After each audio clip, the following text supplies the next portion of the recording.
여기는 2호선 사당역 4번 출구입니다. 오늘은 서울둘레길 5코스를 돌면서 맨발 걷기를 하려고 합니다. 서울둘레길 5코스는 관악산 코스예요. 어쩌네 빵빵거리고요. 여기 사당역 4번 출구로 나와가지고 관음사 쪽으로 들어가면 돼요. 오늘 그런 마인드가 잘못된 거야. 관음사로 해서 낙성대로 해서 시간이 되면 서울대 입구까지 걸어가면서 맨발 걷기를 하도록 하겠습니다. 이제 10월도 거의 이틀밖에 안 남아가지고 오늘이 10월 30일이에요 이 단풍이 많이 물들었어요. 이런 때 단풍이 잘 들었을 때 놓치지 않고 맨발 걷기 하면서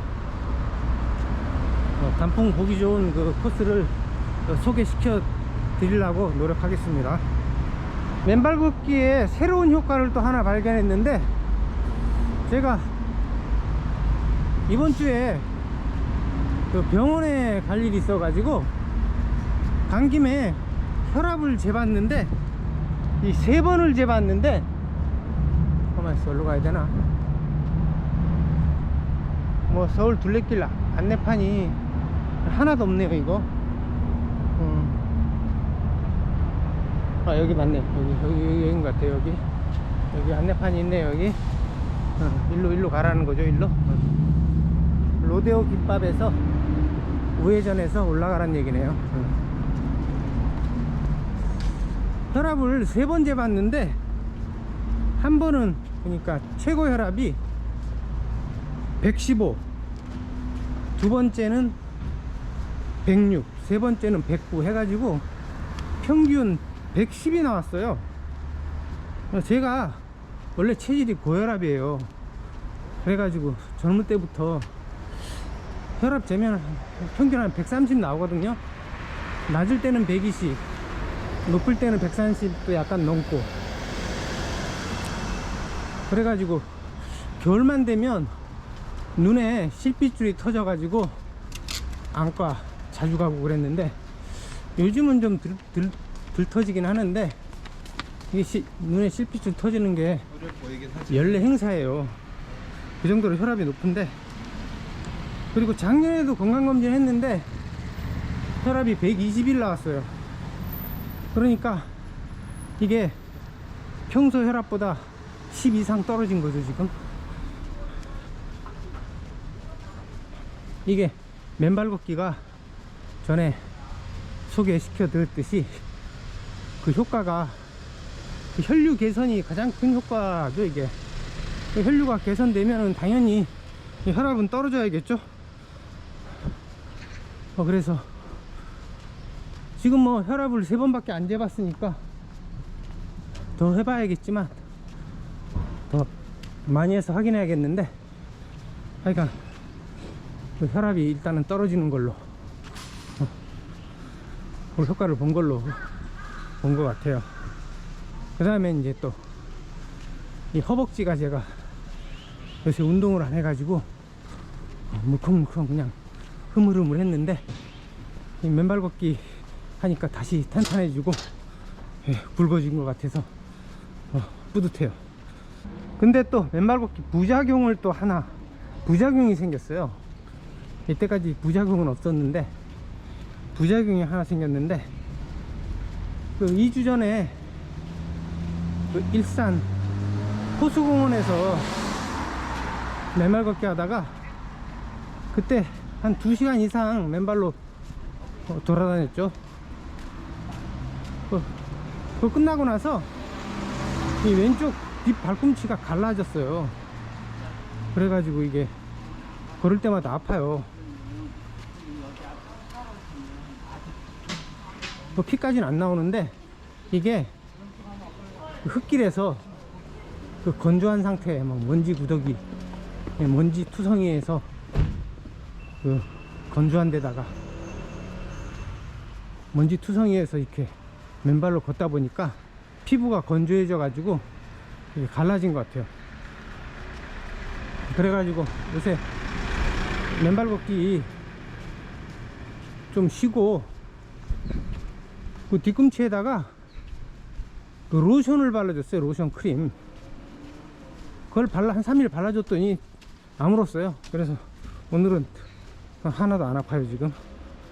그래서 이게 맨발 걷기 하는 분들도 이 발을 잘 케어 해줘야 될 것 같아요. 건조해지지 않게 크림 발라주고. 이게 그리고 30분 이상 또 이게 맨발 걷기 하는 것도 안 좋을 것 같아요. 그래서 맨발 걷기 안 할 때는 맨발로 하지 말고 양말 신고, 너무 오래 맨발 걷기 하지 말고, 그 다음에 또 점점 추워지니까 추울 때는 이제 또 더 건조해지겠죠. 그래서 추울 때는 더 30분 이하로 동상 안 걸리도록 조심해서 맨발 걷기 해야 될 것 같아요. 이게 조금만 그 뒤꿈치 조금 이렇게 갈라졌는데도 이게 걷기도 불편하고, 하여간 이 세상이 아프면 지옥으로 변해요. 걸을 수 있을 때가 가장 행복한 것 같아요. 그때가 가능한 세계 중에 최선의 세계가 아닐까, 그렇게 생각합니다. 아프면 아무리 세상이 좋아도 소용없죠. 아픈 게 이게 남 탓을 할 수 있겠어요? 자기 탓이지 다. 그래서 세상은 똑같은데 아프냐 안 아프냐에 따라서 이게 천국과 지옥을 오락가락 하는 거죠.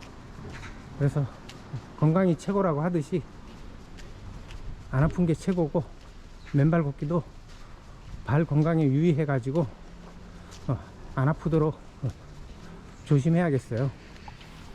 지난번에 그 종말론과 천년왕국에 대해서 얘기했는데, 이어서 그 종교개혁 시리즈 세 번째 마지막으로 개신교의 기원과 그 청교도 혁명에 대해서 오늘은 얘기해 보려고 합니다. 그래서 오늘 참고로 할 책은 그 윌러스틴 워커의 기독교 교회사, 그리고 조재영 씨가 지은 초기 그리스도교와 영지주의, 그리고 박문재 씨가 지은 기독교 교리사, 요 세 개. 그래서 제가 이제 그 개신교의 기원을 나름대로 추적을 해봤어요. 추적을 해봤더니 이 개신교도 카톨릭만큼 그 기원이 엄청 오래된 걸로 보여요. 그래서 제가 보기에는 이게 개신교의 기원이 그 삼위일체 논쟁을 벌일 때 그 양자론이라는 교리가 있었어요. 이걸 이제 역동적 군주 신론이라고도 하는데, 간단히 얘기하자면 예수가 하나님의 양자란 소리예요. 여기 관음사네. 여기 관음사 가는 길 여기. 이걸 최초로 주장한 사람이 그 테오도투스라는 사람이에요. 이 사람이 비잔티움에서 그 가죽 상인을 하던 사람인데, 이 사람이 한 서기 190년쯤부터 이 양자론을 주장했어요. 근데 이 가죽 상인이라 그러면은 이것도 유대인일 가능성이 높아요. 이 가죽 산업이 고대에서부터 이게 유대인들의 그 대표적인 업종이기 때문에 이 사람도 유대인일 가능성이 커요. 그래서 그러니까 이 양자론이라는 게 예수는 하나님의 양자이고 인간일 뿐이라는 거죠. 이 관악산 안내도인데 여기는 서울대 서울대 쪽이네요. 여기는 아직 안 나왔어요. 일로 가면 이제 간음사가 나올 것 같아요. 이 테오도투스가 양자론을 주장하는 근거가 그 마가복음 1장 10절 하고 11절이에요. 거기 보면은 그 예수가 세례 요한한테 세례를 받을 때 성령을 받아서 하나님의 양자가 되었다, 이렇게 주장을 해요. 그 근거로 그때 비둘기가 예수의 몸속으로 들어왔다고 이렇게 써있죠. 그래서 이 사람이 주로 로마에서 기독교 활동을 하다가 이단으로 찍혀가지고 그 당시에 로마 감독, 이게 주교라는 명칭이 그때는 없었나봐요. 그래, 그때는 감독이라고 한 것 같은데, 로마 주교가 나중에 교황이 되죠. 로마 감독 빅토르가 출교시켜버려요. 쫓아내버려요. 그랬는데 이게 나중에 그 파울이란 사제가 있었는데, 이 사람이 저기 사모사타 출신이에요. 사모사타가 지금은 터키 동부 지역인데, 거기에 삼사트라는 도시가 있는데 그게 사모사타예요. 이 사람이 이제 3세기 사람인데, 그러니까 아까 테오도투스보다는 약간 한두 세대 이후 사람이에요. 이 사람이 다시 이제 양자론을 부활시키고 이 사람이 본격적으로 양자론을 전파를 시켜요. 이 사람이 그러니까 사모사타의 파울이 안티옥, 지금 시리아에 있는 고대 도시죠. 이 안티옥의 주교였는데, 이 사람이 이제 양자론을 교리적으로 잘 설명을 해요. 그래서 성자, 로고스죠. 요한복음에서 로고스 얘기하면서 태초에 말씀이 있었다. 그 로고스, 태초에 로고스가 있었다. 이 로고스를 예수하고 똑같이 보죠. 그래서 성자가 로고스예요. 여기에 서울 둘레길 스탬프 찍는 빨간 우체통 같은 게 있고, 여기 서울 둘레길 5코스에 지도가 있네요. 우리 현재 지금 여기 5코스 입구, 여기 사당역이고 입구에 있어. 입구 부분에 있어가지고 이쪽 오른쪽으로 쭉 가서 낙성대까지 한 4km 정도, 1시간 40분 걸리고, 거기서부터 다시 서울대 입구, 이게 관악산공원이죠. 거기까지 또 한 1.8km 50분. 오늘은 서울대 입구까지 못 갈 것 같고 낙성대까지만 갈 것 같네요. 요런 코스로 가보려고 합니다. 스탬프 찍는 데가 있는데 하나 찍죠. 근데 뭐에다 찍나? 찍을 게 없는데, 찍을 게 없어가지고 스탬프 못 찍겠네. 사제 파울의 주장에 의하면은 로고스, 즉 성자는 성부 하나님과 동일한 본질을 가지지만 신격 안에서 따로 구별되는 위격은 아니다. 성부만 신이고 성자, 즉 로고스는 모든 사람 속에 현존하는, 특히 예수 안에서 활동하였던 비인격적인 힘이라고 해요. 마찬가지로 이제 성령도 성자와 같이 단지 성부 하나님 안에 있는 비인격적인 속성이라고 보죠. 근데 이렇게 양자론처럼 주장하면은 이게 기존의 그 정통 카톨릭의 그 삼위일체설하고 안 맞아요. 이게 사실은 이 양자론이, 이 삼위일체는 그 성부, 성자, 성령이 이 세 개이지만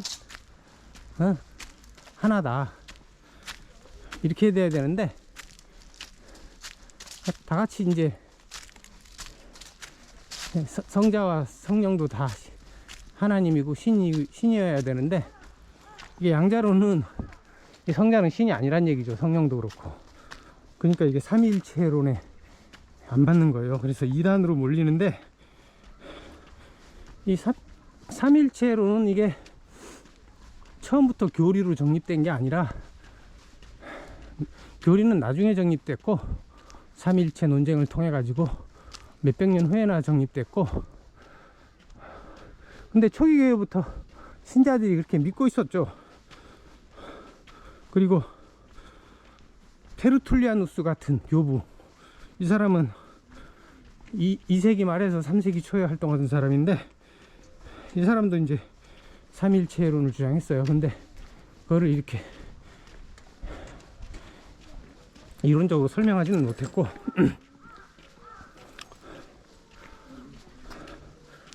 근데 이게 삼위일체설이 이게 논리적으로 설명하기 어려운 거예요, 이게. 그러니까 이게 삼위일체설이 그 성부, 성령, 성부, 성자, 성령이 셋이면서 동시에 하나여야 되고, 그리고 그 성자는 신인 동시에 인간이어야 해요. 그래서 이런 조건을 만족시키는 논리를 만들기가 이게 쉽지가 않아요, 이게 생각보다. 그래서 제가 쭉 이거를 조사를 해보니까, 이쪽에 대해서 공부를 해보니까 제대로 설명한 이론이 하나도 없어요. 그래서 그 초기 교회부터 이제 이 삼위일체를 설명하려고 여러 이론들이 나와요.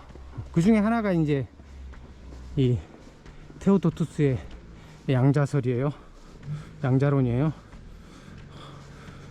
그래서 이 양자론이, 그러니까 이게 삼위일체론의 문제가 얼핏 듣기에 성부, 성자, 성령, 이 신이 세 개가 돼 가지고, 이게 기독교는 유일신론인데 왜 신이 세 개나 되냐, 다신론이 되기 때문에 이 다신론을 피하기 위해서 이제 이렇게 양자론을 세운 건데, 의도는 이제 이 사람들도 삼위일체설을 지지하기 위해서, 그걸 설명하기 위해서 만든 건데, 그 의도와는 달리 이제 이단으로 취급돼 버려요. 진짜 오르막길이라 힘듭니다.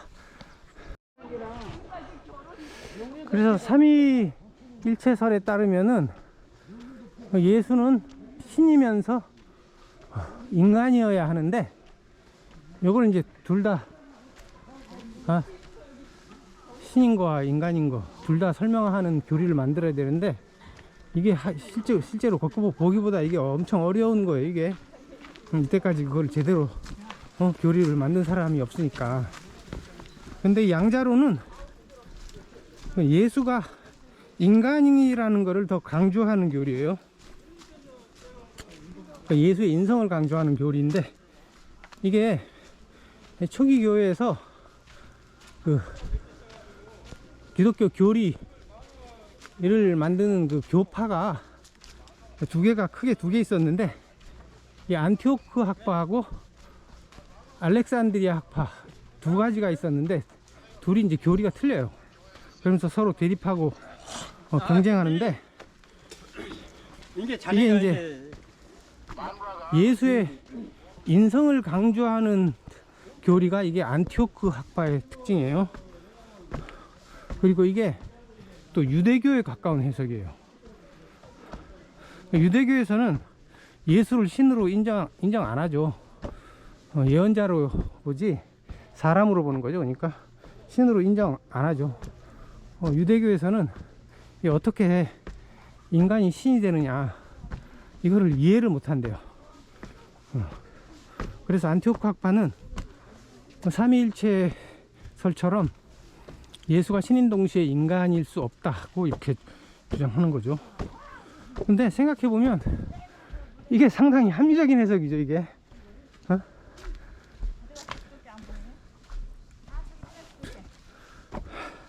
그래서 이게 아직까지 이 이 양자설이 사라지지 않고 아직도 그 유니테리언 그쪽에서 계속 이 교리를 유지를 해요. 여기가 관음사인데 여기 왼쪽에 화장실이 있네요. 이게 뭐 건물 하나만 딱 있는데 큰 건물 하나로 그냥 다 쓰는 것 같아요. 이 안티오크 학파가 이 성서를 해석하는데 아주 문자주의적인 해석을 해요. 그래서 글자 그대로 해석하고, 그러니까 성경이 이게 신의 말씀을 그대로 적은 거라고 1.1획도 틀리지 않다. 그리고 뭐 그 지구의 역사를 7,000년인가 6,000년으로 보는 뭐 그런 해석 방법이죠. 그래서 너무 고지고대로 해석을 한다는 그런 약점이 있기는 한데, 근데 이 사람들은 철저히 그 근거, 주장의 근거를 대요. 그래서 역사적이며 논리적인 해석 방법을 제공하기 때문에 상당히 엄밀한 주장을 하는 학파죠. 그래서 이 안티오크 학파, 이쪽으로 내려가야 되나? 이거 표시가 없냐?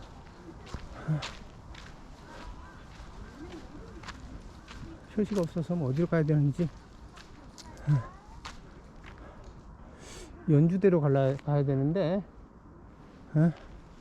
관악산으로 가려면 연주대로 가야 되는데 일로 가야죠 당연히. 좀 표시를 해놓지. 이 안티오크 학파에, 그러니까 학파에 해당하는 그 사람으로서 아까 얘기한 사모사타의 파울 있고, 그 다음에 유명한 사람으로 서울 둘레길은 오른쪽인데 이쪽은 왔던 길이고, 일로 가야 되네.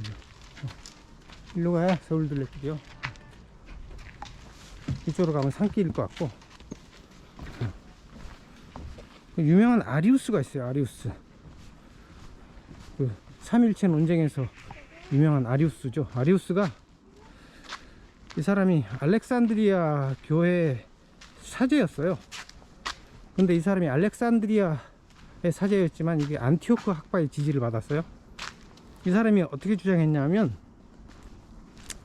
성자는 성부의 최초이자 최고의 피조물이다.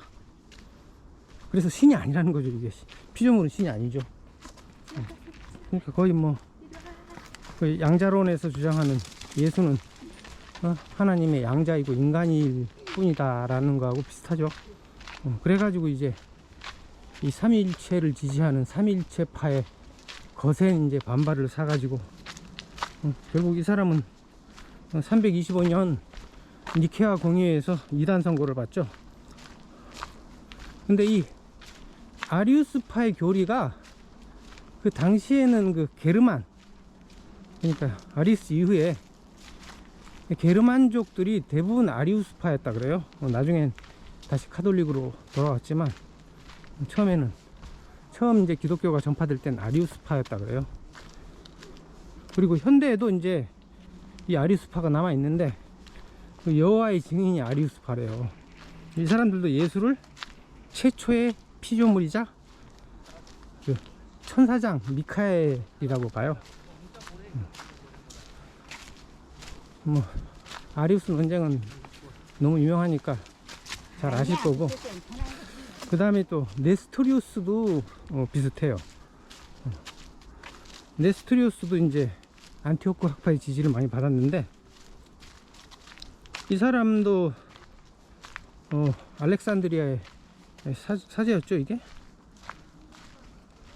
알렉산드리아가 아니고 콘스탄티노플의 그 주교였죠. 이 사람이 그때 이제 또 삼일체 논쟁이 벌어졌는데, 그 325년에 니케아 공의회에서는 아리우스파를 이단으로 단죄하긴 했는데 이게 삼위일체설을 제대로 설명을 못했어요. 아리우스파를 제대로, 아리우스의 그 주장을 제대로 이렇게 반박도 못하고 그냥 땜빵하고 넘어가는 식이었기 때문에 이게 이제 항상 문제로 갈등의 소지로 남아 있었던 거죠. 불씨로.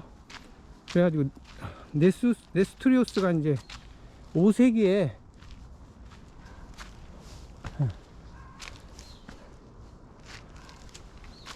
왼쪽으로 가야죠. 네스토리우스가 이제 그 삼위일체 논쟁을 다시 불붙이는데 그 아리우스하고 논쟁을 벌인 지 이제 100년 후에 다시 이제 불씨가 지펴진 거죠. 그래서 그 네스토리우스는 예수가 인간이라고 이렇게 피조물이라고 대놓고 주장은 못하고 그 우회해서 얘기했는데 근데 거의 비슷한 뜻이에요. 그러니까 예수의 어머니인 마리아가 하나님의 어머니라고 하는 것을 부정해요. 네스토리우스가. 그 대신 그리스도의 어머니다. 하나님의 어머니면 어떻게 인간이 신을 낳느냐. 이 말도 안 된다 이거죠. 그냥 그리스도, 예수의 어머니이지, 어머니이기 때문에 인간이지 마리아는 신이 아니다 이거죠. 하나님의 어머니라 그러면 하나님보다 더 높게 되잖아요. 그러면 이게 또 유일신이 깨지죠. 그러니까 말이 안 되는 거예요. 네스토리우스의 주장도 이게 맞는 얘기죠. 이걸 이제 곰곰이 생각해보면 이제 그러니까 그리스도라는 존재 안에 신성과 인성을 겸해야 되는데 삼위일체 설에 따르면은 그리스도 안에 예수가 그러니까 인간이자 신이어야 하는데 이게 이제 통합되어 있어야 돼요. 하나로. 근데 네스토리우스는 그게 아니라 그게 따로따로 분리되어 있다는 거죠. 예수 안에 신과 인간의 속성이 따로따로 분리되어 있고 그 인간의 속성은 마리아한테서 받았다. 그래서 마리아도 인간이고 예수도 마리아에게 받은 인간의 속성, 인성을 가지고 있다. 이렇게 주장한 거죠. 이것도 굉장히 합리적인 주장이죠. 이게 삼위일체설 자체가 이 모순을 갖고 있기 때문에 제대로 설명을 할 수가 없어요. 이걸 이제 삼위일체설을 설명할 수 있는 하나의 가능성을 제시한 건데 이제 네스토리우스 파도 이제 2단 선고를 받죠. 네스토리우스 파가 이제 2단 선고를 받고 이제 그 사라져요. 그래서 그 1파가 이란으로 갔다가 이란에서 좀 번성한 것 같은데 다시 중국으로 가죠. 중국에서 이제 경교라는 이름으로 퍼졌다가 이제 나중에 사라지게 되죠. 그래서 이런 아리우스파, 네스토리우스파, 그 다음 파울, 사모사타의 파울이 이제 이 안티오크 학파의 주장에 가까운 그런 교리들이고 여기에 이제 대항하는 학파가 이제 알렉산드리아 학파라고 했죠. 알렉산드리아 학파는 그 삼위일체설을 주장하는 그 아타나시우스, 이게 알렉산드리아의 주교였죠. 아타나시우스가 이제 대표적인 사람이죠. 그리고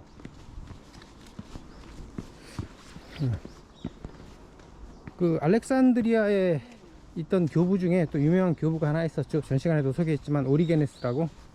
오리게네스도 이제 알렉산드리아 학파라고 할 수 있는데 주장이 조금 틀려요. 이 사람은 오리게네스 같은 경우에는 그 삼위일체설하고 약간 틀리게 이 성자가, 즉 로고스가 신이긴 신인데 성부보다는 아래에 있는 하위의 신이라고 얘기해요. 왼쪽으로 가야지 낙성되네요. 이걸 이제 성자 종속설이라 그러는데 이게 이제 나중에 이게 삼위일체설하고 조금 안 맞죠. 이게 그래가지고 나중에 이게 이제 이걸 근거로 아리우스파라든지 네스토리우스파가 이제 나타나게 되는 배경이 되는데, 이 오리게네스가 그 3일체 논쟁의 어떤 불씨를 지핀 사람으로도 볼 수 있죠. 알렉산드리아 학파이긴 하지만은. 그래서 이 사람의 그 교리를 보면은 그 바울하고 틀려요. 바울을 부정하고, 바울은 그러니까 무조건 믿으면 구원 받는다고 이렇게 주장하는데, 예, 오리게네스는 믿음보다는 회개가 훨씬 더 필수적이라고 주장해요. 이게 맞는 말이죠. 이게 무조건 믿으면 구원 받는다 그러면 뭐 사기꾼도 무조건 믿어라, 그러면서 사이비가 판을 쳐도 할 말 없는 거 아니에요? 그 사람들 사이비들이 엉터리 교리를 주장해도 따지지 말고 무조건 믿어라 그러면 그 사람들이 사이비인지 이단인지 어떻게 판정할 수 있어요? 그러니까 전 시간에 제가 바울이 이단과 사이비를 허용하는 구멍을 마련했다 그랬는데, 이 때문에 그런 거죠. 예수도 보면은 이게 예수가 그 신앙을 정립하기 전에 그 세례 요한한테 세례를 받고 회개를 했죠. 회개를 한 다음에 광야에 가서 30일 동안 시련을 겪으면서 사탄의 유혹을 물리치고 나서야 이제 자신의 신앙을 정립한 거죠. 그 이후에, 그러니까 신앙이라는 거는 회개하고 어떤 수행 이후에, 혹독한 수행 이후에 내세울 수 있는 건데, 그런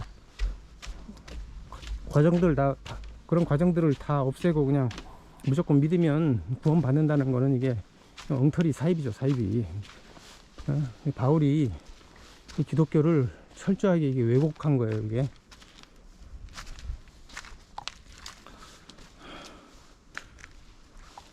그걸 이제 오리게네스는 바로 잡으려고 노력을 한 것으로 보여요. 이 아타나시우스가 이제 이게 4세기에, 그러니까 아리우스파가 나왔을 때, 그때 알렉산드리아의 주교였죠. 그래서 325년 니케아 공의회에서 아리우스파를 이단으로 몰아내는데 이제 아타나시우스가 결정적인 역할을 했죠. 그래서 아타나시우스가 이게 정통 삼일체론을 펴는 대표적인 사제죠. 그래서 이 안티오크 학파를 얘기한 이유가, 그러니까 파울리시안 사모사타의 파울이 안티오크 학파의 그 전통에 맞는 교리를 편 것이죠. 양자설도 그렇고 양자론도 그렇고. 그래서 이 파울리시안이 이 사모사타의 파울의 교리를 계승한 사람들을 파울리시안이라 그러는데, 이게 유럽 각지로 나중에 전파가 돼요. 그러니까 사모사타의 파울이 이 양자론을 전 유럽으로 전파시키는데 공헌을 한 사람이죠. 그래서 나중에 이제 파울리시안이 나타나는 건 나중에 나타나는데, 이 파울리시안이 나타나는 거는 7세기 돼서야 나타나요. 7세기 돼서야 이제 아르메니아에서 파울리시안이 다시 나타나는데, 그러니까 사모사타의 파울의 교리를, 파울의 양자론을 다시 주장하는 교파들이 나타나기 시작하는데, 이게 이제 아르메니아에서 터키 동부에 있죠. 옛날에는 아르메니아가 컸대요, 지금보다. 상당히 그 세력이 있는 국가였다 그래요. 지금은 조그만데, 그 아르메니아에서 콘스탄틴 실바누스라는 사람이 이제 이 파울리시안이라는 교파를 창시를 했어요. 그래서 이 사람도 그 사모사타의 파울처럼 사모사타 인근에 그 마나날리스라는 도시가 있는데 거기 출신이고, 이 사람이 그러니까 그 복음서 4대 복음서하고 바울 서신을 읽고 이렇게 감화가 돼 가지고 이 사람이 사모사타의 파울의 교리를 이어받아 가지고 파울리시안이라는 교파를 창시하는데, 이 사람 실바누스라는 이름은 그 바울의 그 동료 중에 실바누스라는 사람이 있는데 이 사람의 이름을 딴 거라 그래요. 그래서 이 파울리시안들이 이 교세가 이제 확장돼 가지고 나중에 9세기 중반에 그 국가까지 세워요. 그래서 지금의 그 이스탄불 북부 지역에 있는 테프리케라는 곳에서 독립국가를 수립할 정도로 교세가 막강해져요.